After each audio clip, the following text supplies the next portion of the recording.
ओम सभी को सादर नमस्ते जी। आप सभी का स्वागत है हमारे यूट्यूब चैनल वैदिक धर्म पर। और हम पढ़ रहे हैं अरण्य कांड के अंदर आज का जो हम सर्ग पढ़ेंगे, सर्ग 21वां पढ़ेंगे। और इसके अंदर हम पढ़ेंगे आकंपन। जो युद्ध हुआ था श्री राम का, उस युद्ध में जो है खर का वध कर दिया जाता है। खर का वध होने के बाद में एक व्यक्ति उसमें बचता है जिसका नाम आकंपन होता है। तो आकंपन जो है इस युद्ध के विषय में जाकर सूचना रावण को देता है। इस प्रकरण को हम ध्यानपूर्वक पढ़ेंगे और क्या क्या उसके द्वारा बताया जाता है। रावण को जो जाकर सारी की सारी सूचनाएं दी जाती है और किस प्रकार से जो है बताया जाता है कि इस जो है तेरे जो खर और दूषण जो तेरे राक्षस प्रवृत्ति के वाले व्यक्ति थे जो पंचवटी के अंदर निवास किया करते थे, उनका मृत्यु कर दी गई है। राम नाम का कोई व्यक्ति है, उसके द्वारा उनकी मृत्यु कर दी है। उनके साथ में एक स्त्री भी है, दो पुरुष हैं और वो वन के अंदर विचरण कर रहे। तो इस प्रकार से जाकर वो पूरा का पूरा वृत्तांत बताता है। और तेरी बहन सुपर्णखा आदि का भी क्रूप जो है उन्होंने कर दिया, उसका भी जो है नाक आदि कान आदि काट दिए। तो इस प्रकार का विवरण जाकर वहाँ पर बताता है श्री वो रावण से जो है। और आगे हम पढ़ेंगे इसी सर्ग के अंदर मारीच के पास में आगमन होता है। वही मारीच और सुबाहु का जब बालकांड पढ़ रहे थे, विश्वामित्र के यज्ञ में जो विघ्न डाला करते थे, मांस डाला करते थे, खून रक्त आदि की जो है बूंदे उनमें टपकाया करते थे। इस प्रकार से जो है वो विघ्न करने का कार्य जो करते थे, उन्हीं मारीच और सुबाहु में से जो सुबाहु है, सुबाहु की तो मृत्यु जो है श्री राम के द्वारा कर दी जाती है, उसको मार दिया जाता है। बचता है उसमें मारीच, अपनी जान बचाकर भाग जाता है। वही मारीच का यहाँ पर प्रकरण आया है। उस मारीच के द्वारा क्या उपदेश जो हैं रावण को दिए जाते हैं, रावण को समझाया जाता है, उस पूरे के पूरे प्रकरण को ध्यानपूर्वक हम समझेंगे। जितने भी लोग चैनल से जुड़े हुए हैं, चैनल को सब्सक्राइब अवश्य कर लें, वीडियो को लाइक कर दें। कोई शंका कमेंट बॉक्स में आप लिख सकते हैं। बहुत ही महत्वपूर्ण ये कक्षा होने वाली है, इसको ध्यानपूर्वक समझें। क्या उस समय पर घटना हुई थी और इसको समझ में आएगा। पूरा का पूरा प्रकरण ध्यानपूर्वक आपको सुनना है। तो अपनी कक्षा को हम प्रारंभ करेंगे। तो आकंपन की बहुत ही रोचक इसमें एक विवरण देखने को मिलता है।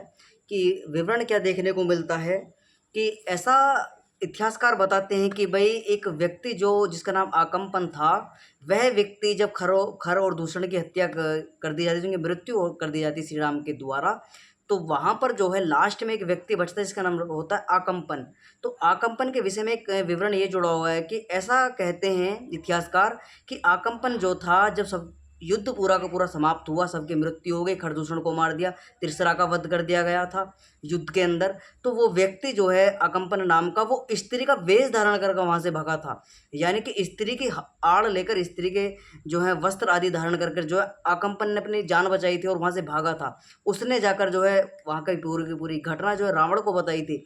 तो ये पूरा का पूरा प्रकरण हम पढ़ेंगे। बहुत ही महत्वपूर्ण कक्षा होने वाली, ध्यानपूर्वक आपको सुनना है, समझना है किस प्रकार से श्री राम के जीवन से जुड़ी हुई हम ये कथा जो पढ़ रहे हैं। वाल्मीकि रामायण का जो पूरा का पूरा प्रकरण चल रहा है, ये शुद्ध है। कुछ आक्षेप होते हैं तो मैं आपको संकेत कर देता हूँ कि ये त्रुटियां हैं, ये गलतियां हैं, यहाँ पर मिलावट की गई है। मैं पूरा संकेत कर देता हूँ और शुद्ध हम पढ़ने का प्रयास करेंगे कि किस प्रकार से वहाँ पर वास्तव में घटनाएं घटी थी। तो अपनी कक्षा को प्रारंभ करते हैं। तत्वर्णामस्ततो गत्वा जनस्तथा आकदकंपने प्रविश्य लंका वेगने रावण वाक्य में वृत्ते। खरदूषण आदि राक्षसों के मारे जाने के पश्चात आकंपन नामक राक्षस शीघ्रतापूर्वक लंका में गया। वहां जाकर वे रावण से बोला, जनस्थ निस्थिता राजना राक्षसा बाहुवा हता खरश्च नित्य संख्य कथिचिदागमत्ते। हे राजन, जनस्थान में रहने वाले बहुत सारे राक्षस खर सहित युद्ध में मारे गए हैं। मैं किसी प्रकार अपनी जान बचाकर यहाँ आया हूँ। एवं मुक्तो दशाग्रवा क्रुद्धो सरलोकतक्षणा आकंपनामुदिते निर्दयित्वा चक्षुषा।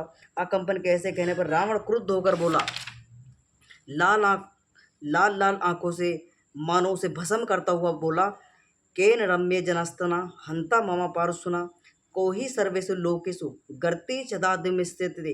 किस मुर्मुख किस मूर्ख मरने की इच्छा वाले महामूर्ख ने मेरे रमणीय जनस्थान को नष्ट किया। ऐसा कौन अभागा है जो संसार में रहना ही नहीं चाहता। यानी रावण के वो जनस्थान, यानी रावण के वो जान पहचान के थे, रावण के संबंधी थे वो। यानी खर और दूषण जो थे, शूर्पणखा आदि इसके संबंधी थे। शूर्पणखा तो रावण की बहन ही थी। तो वो बताता है कि तेरे पूरे के पूरे जो जन यानी तेरी जान पहचान के जो व्यक्ति वहाँ पर रहने वाले थे पंचवटी के अंदर, जो उस जंगल के अंदर निवास करते थे, उस वन के अंदर, उनको समाप्त कर दिया गया, यानी सारे के सारे राक्षसों का वध कर दिया गया है। कोई भी राक्षस तेरा वहाँ पर जीवित नहीं बचा है तेरा। जो अब तेरे पास में है वो लंका के अंदर ही है, जो तेरे पास है वही जीवित है। जो पंचवटी के अंदर निवास किया करते थे, सबको संहार करते, सबको जो है स्वर्गलोक पहुँचा दिया, सबको जो है मृत्यु की यहाँ पर लिटा दिया है, सबको जो है स्वर्गगामी बना दिया है। तो इस प्रकार से जो है कंपन जाकर वहाँ पर अपनी सारे का सारा वृत्तांत बताता है। तो वो कहता है, वो रावण कहता है कि वह ऐसा कौन व्यक्ति है जो अपनी मृत्यु को स्वयं पुकार रहा है, कौन है ऐसा व्यक्ति जो जीवित रहना नहीं चाहता इस भूलोक पर। तो इस प्रकार से जो है तो रावण जो है वृत्तांत सुना कहता है, तथा क्रुद्धे सुग्रीवा कृत्वांजलि कंपना भयाविस्तेस गद्य दिया वाच रावण यथा तद भयमय। रावण को इस प्रकार क्रुद्ध देकर आकंपन बहुत डरा और हाथ जोड़कर लड़खड़ाती वाणी से उससे अभय की याचना की। 10 गिरवो भव्य तस्में प्रदु राक्षसा वर्षा विस्त्रवो भवृत्तिदा दा कम्य संगिधता आकंपने। जब राक्षस श्रेष्ठ रावण ने उसे आवेदन दिया, तब वे विस्मित होकर आकंपन ने स्पष्ट रूप से सब वृत्तांत कहा। तो वहाँ पर वो पूरी की पूरी घटनाएं बताता है, राम जी के विषय में बताता है, लक्ष्मण जी के विषय में बताता है, और सीता के विषय में भी वहाँ पर कुछ जानकारी दी जाती है, और किस प्रकार से जो है उसको एक लूज पॉइंट जो है श्री राम का बताया जाता है कि ऐसे ऐसे करने से जो है तू अपने सगे संबंधियों का बदला ले सकता है। तो उस लूज पॉइंट को भी हम समझने का प्रयास करेंगे कि वो क्या पॉइंट जो है उसे बताता है रावण को। अगला श्लोक है, पुत्र दशरथा स्थिति सिंह सहनो युवा हत तेन जनस्तना खर सचा साहदूषणा। उसने कहा, महाराज सिंह के समान सुंदर शरीर व अवयव वाले तरुण श्री राम ने जो दशरथ के पुत्र है जनस्थान में आकर खर और दूषण को मारा है। अकंपन वचे श्रुत्वा रावणो वाक्य विवृते जनस्थना गमस्य में हंतु राम लक्षा लक्ष्मणा।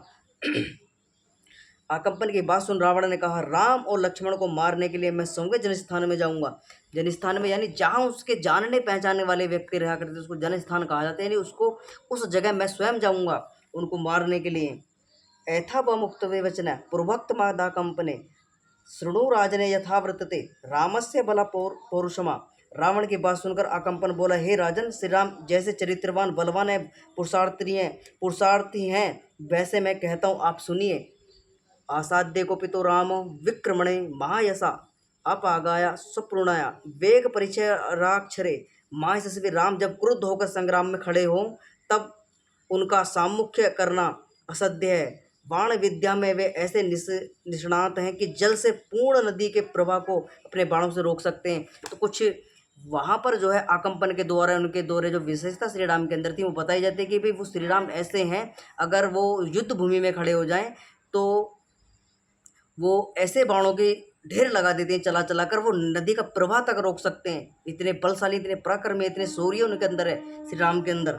तो आकंपन जो है कुछ बातें उनके विषय में बताता है। बाण विद्या में ऐसे निष्प्रभ जल से पूर्ण बूंदे प्रभाव को अपने बाणों से रोक सकते हैं। ना ही रामो दस गिरवा साक्यो जेतु तव्य युधि राक्षसा वायपि लोके ने स्वर्ग पाप जनिर्व।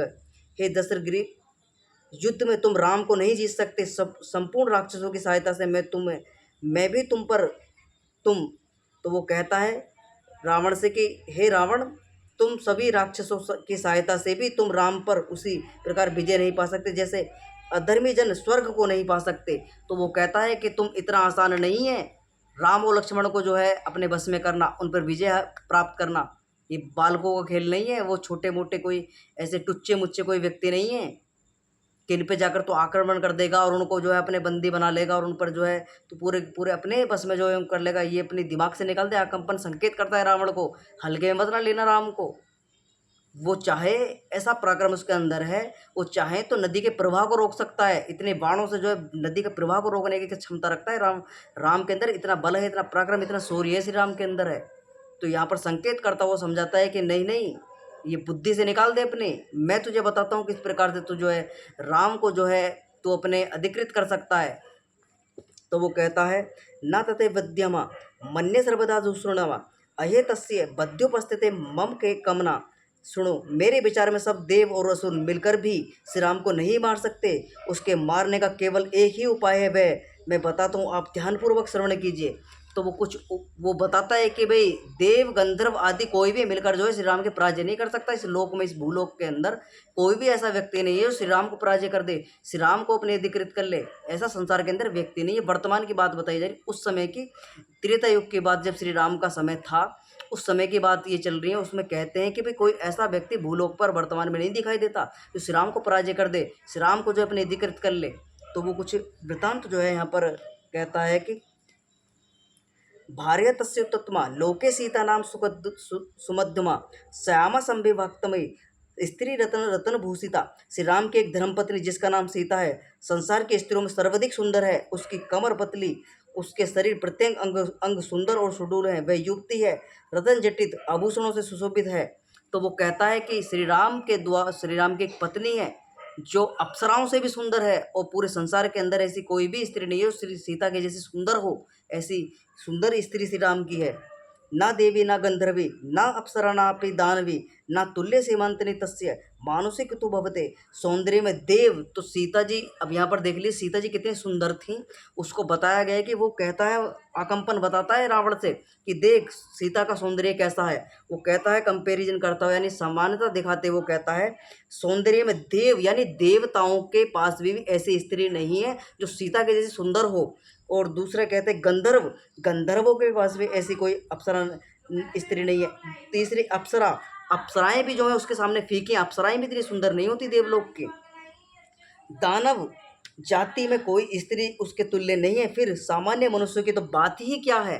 तो आकंपन कहता है कि सीता इतनी सुंदर है कि साधारण मनुष्य की तो बात ही छोड़ दीजिए, देखने को भी नहीं मिल सकते। तो पैर भी सीता के जो जितनी साधारण मनुष्य हैं उनकी शक्ल भी ऐसी नहीं है जैसे सीता के हाथ पैर उसके शरीर के अंग हैं। तो इस प्रकार का बताया जाता है कि इतनी सुंदर है कि देव कन्या भी जो है सीता के सामने फीकी पड़ती है। गंधर्व और राक्षस प्रवृत्ति के अंदर रहने वाली स्त्रियों भी उसके सामने फीकी हैं, गंधर्व की भी अप्सराएं जो हैं फीकी हैं। तो इस प्रकार का कंपेरिजन वहाँ पर किया जाता है कि इतनी सुंदर है वो सीता।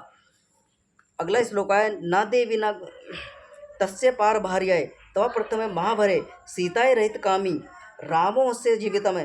तुम उस महावन में जाकर छल कपट से जैसे भी संभव हो उसकी स्त्री को हर लाओ, और सीता के वियोग में वह राम अपने प्राण त्याग देगा। तो वो कहता है यहाँ पर जो है दो संकेत हमको सुनने को मिलेंगे। प्रथम जो है संकेत कौन करता है, आकंपन जो है ये शिक्षा देता है, रावण को बताता है, एक लूज पॉइंट बताता है कि भाई तुम सीता का हरण कर ले और राम जो स्वयं तेरे अधिकार में आ जाएगा, वो अपने प्राण जो सीता के वियोग में त्याग देगा। तो इस प्रकार का आशंका लगाई जाती है कि भाई एक लूज पॉइंट वहाँ पर वो लगाते कि सीता का हरण कर लेंगे तो तू अपना बदला ले लेगा। लेकिन ये नहीं पता था सीता का हरण करने के बाद में पूरी की पूरी जो संसार के अंदर उस टाइम पर राक्षस प्रवृत्ति पनप रही थी समूल नष्ट का कारण बन जाएगी। तो उनको ये पता नहीं था, लेकिन वो संकेत करता है, उस विवरण को हम पढ़ेंगे मारीच के द्वारा। तो मारीच संकेत करता है, मारीच क्योंकि श्री राम के सामने मारीच का एक बार सामना हुआ था श्री राम से बालकांड जब हम पढ़ रहे थे विश्वामित्र के आश्रम के अंदर, तो वहाँ से अपनी जान बचानी भारी पड़ गई थी। घायल होकर वहाँ से मारीच अपनी जान बचाकर भागा था। सुबाहु का वध कर दिया गया था श्री राम के द्वारा। तो उसको इतना भय बैठा हुआ था मारीच को। वो बताता है अपने गुणों की प्रशंसा करता है श्री राम के, वो बल पराक्रम सूर्य की बातें सारी की सारी बताता है। उस विवरण को ध्यानपूर्वक आपको समझना है और पूरा का पूरा प्रकरण आपको समझ में आएगा कि उस समय पर राक्षस प्रवृत्ति के व्यक्ति पे जिस श्री राम की प्रशंसा करते हो, जिससे भय खाते हो और दूसरे राक्षसों को सचेत करने की बात करते हो, उस पराक्रमी उस श्री राम का जीवन कैसा उच्च चरित्र का जीवन उसका रहा और कैसा दूषित कैसा कलंकित लोगों ने कर दिया उसको। तो समझना चाहिए जिसकी प्रशंसा कौन राक्षस करते हो युद्ध के अंदर, जिसकी प्रशंसा रावण जैसे महामूर्ख व्यक्ति से की जो है समझाई जाती है कि भी देख तू राम को हल्के में मत ना ले। वो पूरा का पूरा प्रकरण ध्यानपूर्वक सुनना, बड़ा अच्छा प्रकरण है, समझ में आएगा। और यहाँ से शिक्षा लेने वाली बातें हैं ये सारी की सारी जो रामायण की बातें चल रही हैं, इससे शिक्षा लेनी चाहिए, अपने जीवन के अंदर परिवर्तन लाना चाहिए कि क्या क्या गलत कार्य को करने से, किसी की स्त्री का हरण करने से, किसी के धन का हरण करने से, किसी के मान सम्मान का ठेस पहुंचाने से क्या क्या हानि हो सकती है। क्या क्या वो व्यक्ति जिसका मान सम्मान की प्रतिष्ठा को भंग करने का कार्य कर रहे हैं, किसी के स्त्री का हरण करने का कार्य कर रहे हैं, तो वो क्या हमारे साथ में घटनाएं घट सकती है, अपने स्वयं अपने ऊपर लेकर चलनी चाहिए व्यक्ति को। क्या हमारे साथ में भी ऐसी घटना घट सकती है, नहीं घट सकती है। तो ये इतिहास से हमको सीख लेना चाहिए। हमें हर चीज़ें अपने ऊपर एक्सपेरिमेंट नहीं करनी चाहिए। कुछ चीज़ें हमें इतिहास के ऊपर छोड़ देनी चाहिए कि हमें जो है विद्वानों से सीखना, इतिहास में अपने महापुरुषों से शिक्षा लेनी चाहिए। हर चीज़ ऐसा संभव नहीं है कि भई हम अपने ऊपर ही जो है हर चीज़ का एक्सपेरिमेंट करें, स्वयं अपने ऊपर जो है आविष्कार करके देखें।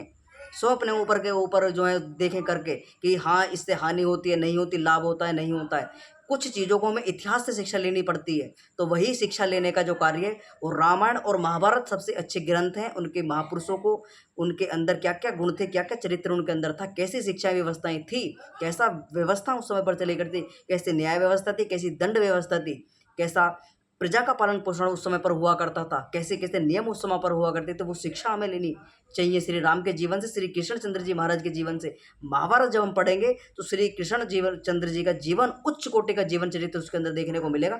जिस प्रकार से हम श्री राम का जीवन चरित्र अब हम वाल्मीकि रामायण के अंदर पढ़ रहे हैं, तो अपनी कक्षा को प्रारंभ हम आगे बढ़ते हैं कक्षा में। बाळकतिर्गस्मि होक सारथी सहा अनासमय बेदी महाष्टो महापुरिमा। बहुत अच्छा, मैं कल प्रातःकाल अपने सारथी के साथ अकेला जाऊंगा और प्रसन्नतापूर्वक सीता को इस महानगरी लंकापुरी में ले आऊंगा।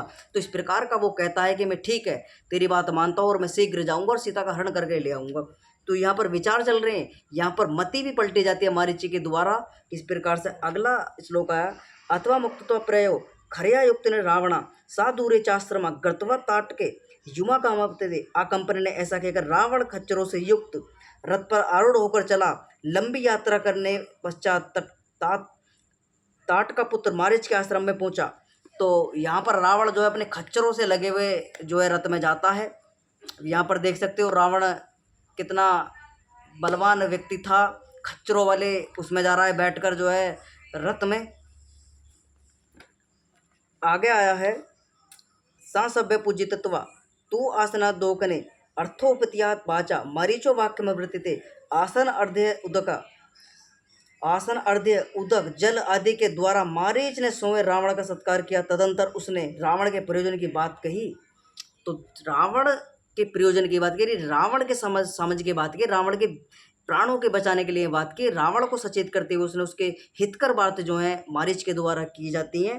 तो वो बातें क्या हैं, बड़ी महत्वपूर्ण कक्षा है। इसको बार बार मैं आपसे अनुरोध कर रहा हूँ, वीडियो को ज़्यादा से ज़्यादा व्यक्तियों तक शेयर करें, ज़्यादा से ज़्यादा व्यक्तियों तक पहुँचाएँ, उनको चैनल से ज़्यादा से ज़्यादा जोड़ें। उन चैनल पर नए भी हैं, पुराने भी हैं, उनसे निवेदन है, पूर्ण निवेदन है कि आप चैनल से जुड़िए, आपको शिक्षा यहाँ पर मिलेगी। ठीक प्रकार से आपको जानने का मिलेगा कि वास्तव में श्री राम के जीवन में उस समय पर क्या क्या घटना घटी थी, क्या क्या उस समय पर हुआ था, जो लोगों के द्वारा बताया नहीं जाता है पूर्ण तरीके से। कोई रामायण को ठीक प्रकार से बताने के लिए तैयार नहीं है, क्योंकि बताने का कारण ना कारण एक भी है, क्योंकि रावण के अंदर इतनी मिलावट की गई है लोगों के द्वारा कि एक सामान्य बुद्धि के मनुष्य के परे हैं बातें। वो समझ नहीं सकता रावण के अंदर कहाँ कहाँ मिलावट की गई है, कहाँ कहाँ से लोगों को जो है मिलावट किया गया है, कहाँ कहाँ से लोगों को तोड़ मरोड़ कर रखा गया है, कहाँ कहाँ लोगों ने मांसाहार सिद्ध कर दिया वाल्मीकि रामायण के अंदर, कहाँ कहाँ जीव हत्या भी सिद्ध कर रखी है। क्यों सिद्ध कर रखी है कि दूसरे मतांतर वाले मांस खाते हैं, दुराचारी हैं, व्यभिचारी हैं। वो श्री राम को भी कलंकित करना चाहते हैं, उनके चरित्र को भी कलंकित करने का कार्य किया। वो जोड़ कर दिखाना चाहते हैं कि वो हिंदुओं को अपने वर्ग लाना चाहते हैं, वो हिंदुओं को दिखाना चाहते हैं कि भाई तुम्हारा राम मांसाहारी था, तुम्हारी लक्ष्मण जो है शिकार करता था और राम को मांस लाकर खिलाता था। इस प्रकार से दिखाना चाहते हैं। वो हमारी मानसिकता जो है उसको धूमिल करना चाहते हैं, हमारी बुद्धि का हरण करना चाहते हैं लोग। लेकिन वास्तव में ये घटनाएं बिल्कुल निरा मूर्खता की घटनाएं हैं। कोई भी राम के जीवन से लेना देना नहीं है, ना मांसाहार का, ना शिकार का, किसी प्रकार की रूढ़िवादिता, पाखंडता, ना किसी प्रकार की जो अराजकता आदि होती है, किसी की स्त्री का हरण कर लेना, ब्राह्मणों पर अत्याचार करना, दलितों पर अत्याचार करना, शूद्रों को जो है इस प्रकार से दंडित करना, किसी प्रकार का श्री राम के जीवन के अंदर देखने को नहीं मिलता। ये तो तथाकथित महामूर्ख जो अपने आप को जो वामपंथ का सेकुलरिज्म का झंडा लेकर जो घूमते हैं ना, उन महामूर्ख व्यक्तियों के द्वारा भाईचारा बिगाड़ने वाली, जो कहते हैं कि भाईचारा भाईचारा भाईचारा हर समय हिंदू को ही निभाया जाता है, हमारे महापुरुषों के चरित्र पर कलंक लगाया जाता है उनके द्वारा। तो हमको समझना पड़ेगा, हमें अपने महापुरुषों के चरित्र को ठीक प्रकार से पढ़ना पड़ेगा। लेकिन लोगों की विडंबना है, सत्य को समझना नहीं चाहते, जानना नहीं चाहते कि क्या उस समय पर हुआ था, हमारे महापुरुषों का जीवन चरित्र वास्तव में रहा कैसा। कोई पढ़ाने का, कोई बताने का प्रयास करे तो सुनते नहीं है, निरा मूर्खता की बातें समझते हैं। आज नहीं समझेंगे तो कल भाई अपने सर पर टोपी और जालीदार पहनने के लिए तैयार रहना। धर्मांतरण मतांतरण जवा जोर पर लगा हुआ है। कोई ईसाई बना रहा है, कोई मुसलमान बना रहा है, कोई कुछ बना रहा है। आपको अपने धर्म से विमुख किया जा रहा है, आपको सत्य सनातन वैदिक धर्म से हटाया जा रहा है। क्या कारण? अपने महापुरुषों पर, हमारे महापुरुषों पर कलंक लगाकर, हमारे महापुरुषों के जीवन चरित्र को बिगाड़ कर हमारे ही लोगों को हमारे ही महापुरुषों के खिलाफ भड़काया जा रहा है। तो इसको हमें समझना पड़ेगा, जिससे कोई विधर्मी, कोई कोई पाखंडी, कोई दुराचारी, कोई मूर्ख व्यक्ति हमारे महापुरुषों को हमसे दूर ना करे, हमसे दूर ना ले जाए, हमें उनसे विमुख ना कर दे। अगर हम उनसे हटेंगे तो मध्यकाल के अंदर जो घटना देखने को मिली, मुगल आए, अंग्रेज आए, क्या कारण? हम अपने महापुरुषों के चरित्र से हट गए, हीन हो गए, बिल्कुल हमने अपने महापुरुषों के चरित्र को त्याग दिया, हमने वेद की आज्ञा का उल्लंघन कर दिया, जिसका परिणाम यह हुआ 700-800 साल जो हमने मुसलमानों की गुलामी भोगी और 300-400 वर्ष तक हमने ईसाइयों की गुलामी भोगी। और वर्तमान में स्थिति यही बनी हुई है। ईसाई और मुसलमान जो मुगल अपने मनसूबों में जोर लगाकर लगे हुए हैं कि कैसे न कैसे वो अपने कन्वर्ट करें, लोगों को मतांतरण में लाएं, उनका शोषण किया जावे, उनको मतांतरों के अंदर लाया जावे, उनके जीवन को नष्ट किया जावे। सत्यता कोई बताने को तैयार नहीं है। वैदिक धर्म, सत्य सनातन वैदिक धर्म ये टंके की चोट पर ये कहता है कि सभी व्यक्ति जो है मनुष्य हैं, सभी का सम्मान होना चाहिए, सभी हमारे जैसे हैं, सभी हमारे भाई हैं। ये कौन कहता है? ये सत्य सनातन वैदिक धर्म कहता है। किसी से ईर्षा नहीं, किसी से द्वेष नहीं, किसी से राग नहीं, किसी प्रकार का मोह लोभ लालच किसी प्रकार का नहीं। सब अपना भाईचारा निभाने की बात करते हैं, सबको लेकर जो है अपने साथ बढ़ने की बात करता है ये समाज भी। तो वैदिक धर्म को हमें स्वीकार करना पड़ेगा और अपने महापुरुषों को हमें उच्च रखना पड़ेगा। हमें अपने महापुरुषों के चरित्र के साथ में कभी समझौता नहीं करना है। कभी भी गलत को लेकर हम अपने महापुरुषों के साथ में जोड़ेंगे नहीं उन बातों को, तो हमें समझना चाहिए। तो यहाँ पर मारीच के द्वारा कुछ संकेत करे जाते हैं, बहुत महत्वपूर्ण यहाँ पर बात बोली जाती है, समझनी चाहिए। किस प्रकार से जो है अपनी जान उसके मारीच के द्वारा बचाई गई थी। वो संकेत करता है कि रावण तो राम को हल्के में मत न ले। तो कहता है, हे राजन राक्षेश्वर, कहीं राक्षस लोग सकुशल तो हैं? हे नाथ, आपके हड़बड़ा कर यहाँ आने का कारण मुझे राक्षसों के सकुशल होने में संदेह हो रहा है। तो मारीच कहता है कि सब सकुशल तो हैं, राक्षस आदि सब ठीक तो हैं, किसी प्रकार की कोई गड़बड़ तो नहीं। मुझे तो लग रहा है कुछ गड़बड़ हो चुकी है, तभी तो मेरे पास में आया है। एवं उक्तमा महातेजा मारीचना सा रावण तथा माश्रिते वाक्यमवर्धिते वाक्यवधि। मारीच के ऐसे पूछने पर महातेजस्वी एवं वाक्य विशारद रावण बोला, हे तात, मृत्यु कर्म करने वाले राम ने जनस्थान में रहने वाले मेरे सभी आरक्षकों, सीमा की रक्षा करने वालों को मार दिया है और मेरे अजय जनस्थान को भी युद्ध में नष्ट भ्रष्ट कर दिया है। तो वो कहता है, अजय कहते हैं भाई को, तो यहाँ पर अजय जो उसके दो भाई थे रावण के, खर और दूसरा, उनको भी मृत्यु जो है कर दी गई है। तो वो कहता है आगे, अगला श्लोक है, तस्य में कुरु साक्षितव्या तस्य भार्या प्राणे राक्षस तांद्रवचे श्रुत्वा मारीचो वाक्यम वृत्तिते। अब मैं श्री राम के धर्मपत्नी सीता का अपहरण करूंगा, इस कार्य में आप मेरी सहायता करें। राक्षस राज रावण की यह बात सुनकर मारीच ने कहा, आख्याता केन सीता ऐसा मित्रु रूपणा शत्रुणा तब्बे राक्षस शार्दुला कोना नंदिते। मित्र के रूप में किस शत्रु ने सीता का परिचय और उसके अपहरण की सम्मति तुम्हें दी है? हे राक्षस शार्दुल, आपके द्वारा सम्मानित वह कौन है जो तुम्हारे ऐश्वर्य की वृद्धि नहीं चाहता, तुम्हारे ऐश्वर्य को देखकर जलता है? तो यहाँ पर मारीच संकेत करता है कि वो कौन व्यक्ति है, कौन मूर्ख व्यक्ति है जो तुम्हारी खुशी किसी को बर्दाश्त नहीं हो रही है, कोई तुमको सुखी देखना नहीं चाहता। वो कौन है जो तुम्हारा समूल नष्ट करना चाहता है? किसने तुमको ये ज्ञान दिया है, किसने तुमको ये पट्टी पढ़ाई है कि तू जाकर जो है श्री राम की पत्नी की सीता का हरण कर ले? ये कौन है जिसने तेरी बुद्धि पर पत्थर धर दिए हैं? तो विचार नहीं कर रहा है, तो स्वयं मृत्यु को जो है, मृत्यु को बुला रहा है अपने निकट, तो स्वयं अपना पतन चाहता है। तो यहाँ पर मारीच संकेत करता हुआ समझाता है रावण को। तो अगला श्लोक है, सीता मेहमान यशस्वती को प्रवृत्ते वव्रेमा रक्षो लोक से सर्वस्य का श्रृंगा छेतु मचते। सीता का अपहरण कर यहाँ ले आओ, ये बात तुमसे किसने कही है? ये मुझे बताओ, वह कौन है संपूर्ण राक्षस वंश की कीर्ति और गौरव को नष्ट करना चाहता है? तो मारीच कोई महामूर्ख नहीं था कि राक्षस था, लेकिन बुद्धि उसके अंदर थी। वो रावण को समझा रहा था कि मैं भुगत चुका हूँ राम के पराक्रम को, तू मत ऐसा उलझने की कार्य कर। तो यहाँ पर मारीच कहता है कि वो कौन व्यक्ति जो ऐसा अपहरण करने, और ये मुझे बताओ कि वह कौन है संपूर्ण राक्षस वंश की कीर्ति को नष्ट करना चाहता है। प्रतो साहिता कश्चे तवा साहि शत्रु संघस्य आस्त्री आसी विषय मुखद दृष्ट मूर्धते चेचिति तब्या। इस निंदित कर्म के लिए जिसने तुम्हें प्रोत्साहन किया है वह निस्संदेह तुम्हारा शत्रु है, क्योंकि वह तुम्हारे हाथ से विषधर सर्प के मुख में से विषदंत उखड़वाना चाहता है। तो वो अलंकृत वर्णन भी यहाँ पर किया गया है। वो मारीच कहता है कि वो शत्रु है तुम्हारा, वो ऐसा तुमको करने के लिए निंदित कर रहा है, ऐसे निंदित कर्म करने के लिए उकसा रहा है तुम्हें कि हे तुम्हारा जो शत्रु है संदेह तुम्हारा शत्रु है वह व्यक्ति, क्योंकि वह तुम्हारे हाथ से जैसे कोई विषधर जहरीला सर्प होता है, और कोई कहे उसके विष दंत तोड़ दे, उसके सांप के दंत आदि निकाल ले, जिसमें विष भरा हुआ था उसके सर्प के विष दंत ही निकाल ले, तो इस प्रकार का जहरीले सांप के मुख में हाथ डालने वाला कार्य करने के लिए तुझसे प्रसारित कर रहा है। वहाँ पर तेरी जान भी जा सकती है, तेरे हाथ भी काट जा सकते हैं, तमाम तरह की तेरे अंदर क्रूरता हो सकती है तेरे शरीर के साथ में। तो इस प्रकार मारीच उसको समझाता है रावण को।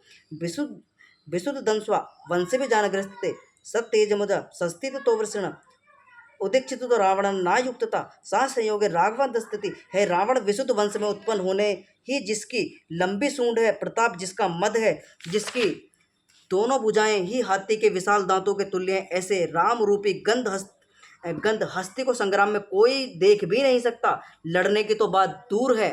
तो वो मारीच कहता है कि हल्के मत न ले, लड़ने की तो बात दूर है, कोई उसको युद्ध में देख भी नहीं सकता। इतना पराक्रम, इतना शौर्य है, जब बाण चलाता है, अस्त्र शस्त्रों का प्रयोग करता है राम, तो पलक झपकते ही शत्रुओं का नाश कर देता है।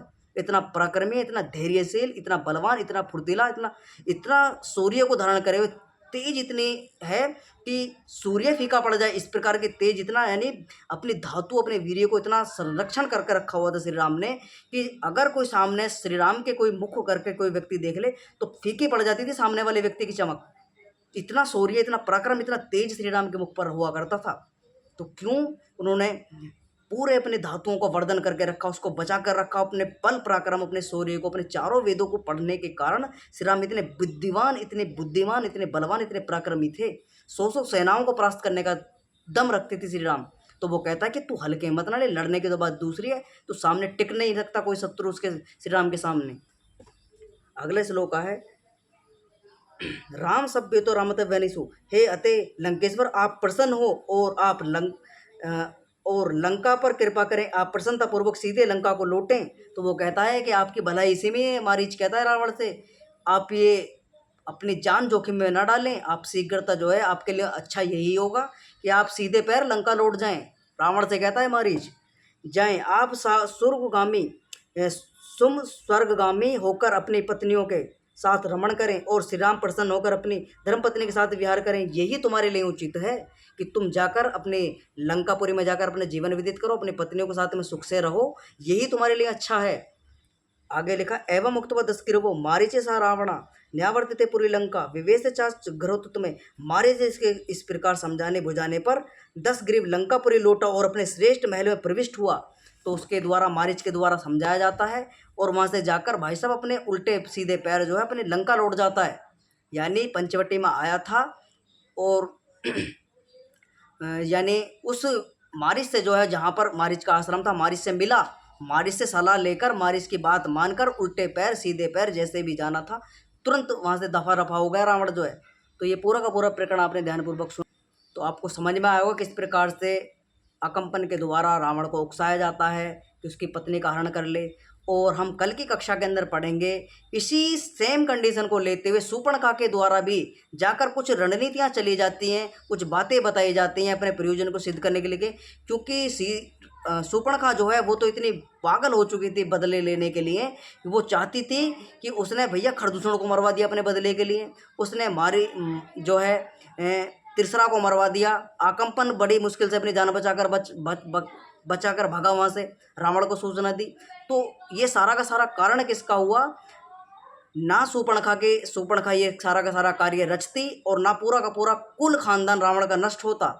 तो वहाँ शूर्पणखा ने जो है मारी उसको जो है खरदूषण को भी निपटवा दिया, तिरसरा को निपटवा दिया, और मारीच आदि की भी हत्या जो है राम के द्वारा होती है, उनको भी नरसंहार जो है किया जाता है बाद में।